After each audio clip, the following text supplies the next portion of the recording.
ఈ ఎన్నికలప్పుడు super 6లు, super 7 లేగు, 143 హామీలు ఇవి కాక జగన్మోహన్ రెడ్డి ఇచ్చే ప్రతి హామీని కొనసాగుతుంది. ఇవి కాక ఇంకా మెరుగైన సంక్షేమం కూడా అనలే, సంక్షేమం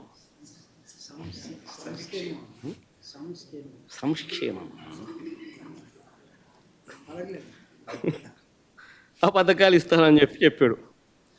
తర్వాత ఏమన్నాడు, ఇదే పెద్ద మనిషి నాడది మళ్ళీ నేడు అసెంబ్లీలో ఆయన అన్న మాటలు ఏమన్నాడు, సూపర్ 6 చెప్పాము, సూపర్ 7 చెప్పాము, చూస్తే భయం వేస్తుంది. ఒకసారి భయం వేస్తుందని అంటాడు, ఒకసారి రహస్యం ఇంటి చెవిలో చెప్పు అని అంటాడు, ఇంకోసారి ఇంకో మాట మాట్లాడతాడు. లాస్ట్కి ఏమో చూస్తే ప్రజలకు అందరికీ కూడా మోసం చేసిన పరిస్థితులు ప్రస్ఫుటంగా ప్రజలందరికీ కూడా కనిపిస్తూ ఉంది. ఈరోజు ప్రతి ఇంట్లో కూడా జరిగే చర్చ ఏమిటి అని అంటే, జగన్ ఉన్నప్పుడు బాగా చూసుకున్నాడు, కనీసం పలావ్ అన్న పెట్టాడు. ఈరోజు పలావు పోయింది, చంద్రబాబు నాయుడు పెడతానన్న బిర్యానీ కూడా మోసంగా మారింది అని చెప్పి ఈరోజు ప్రతి ఇంట్లోనూ చర్చనీయాంశమే.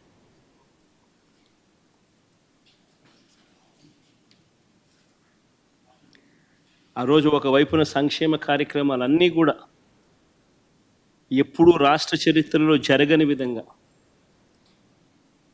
ఎప్పుడూ చూడని విధంగా, దేశంలో కూడా బహుశా ఎప్పుడూ జరగని విధంగా సంక్షేమ క్యాలెండర్ అన్నది బడ్జెట్తో పాటు రిలీజ్ చేస్తూ క్రమం తప్పకుండా ప్రతి ఏడాది లంచాలు లేకుండా, వివక్ష లేకుండా ప్రతి ఇంటికి 2,73,000 కోట్ల రూపాయల డీబీటీ ద్వారా వైఎస్ఆర్సీపీ ప్రభుత్వ హయాంలో ఒకవైపున ఇస్తూనే మరోవైపున ఎప్పుడూ చూడని విధంగా రాష్ట్రంలో ప్రగతి చూపించాం.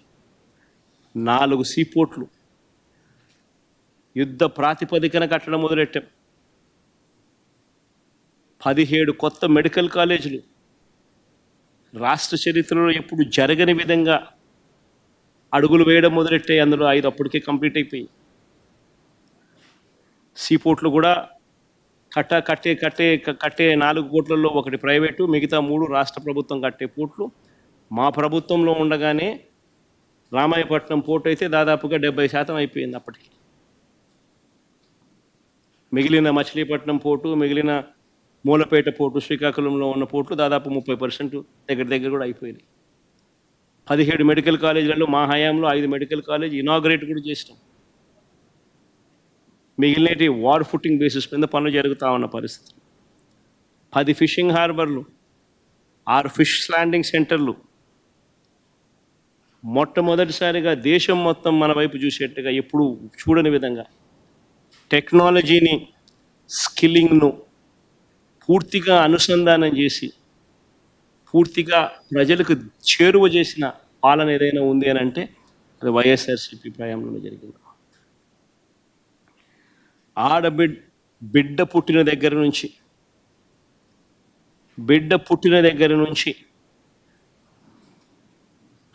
పండు ముసలావిడ అయ్యేదాకా కూడా ప్రతి అవసరంలోనూ ఆ బిడ్డకు తోడుగా ఉండి, ఆ బిడ్డకు ఏం కావాలనో, ఏ వయసులో ఏం కావాలనో చేయి పట్టుకొని నడిపించిన ప్రభుత్వం వైఎస్ఆర్సీపీ ప్రభుత్వం. ఆ పిల్లలు పుట్టినప్పటి నుంచి పుట్టిన వెంటనే డెలివరీ అయ్యేటప్పుడే ఆరోగ్య ఆసరా కింద 5,000 రూపాయలు చేతుల్లో పెట్టి ఆరోగ్య ఆసరా కింద పంపించే పరిస్థితి నుంచి, అక్కడ నుంచి మొదలెడితే పెళ్లి చేసేదానికి వైఎస్ఆర్ కళ్యాణమస్తు షాదీ తోఫాతో మొదలెడితే, పుట్టిన బిడ్డకు ఆ తర్వాత 5,000 రూపాయల ఆరోగ్య ఆసరాతో మొదలెడితే, ఆ పిల్లలను బడులకు పంపించడానికి ఆ తల్లికి అమ్మఒడి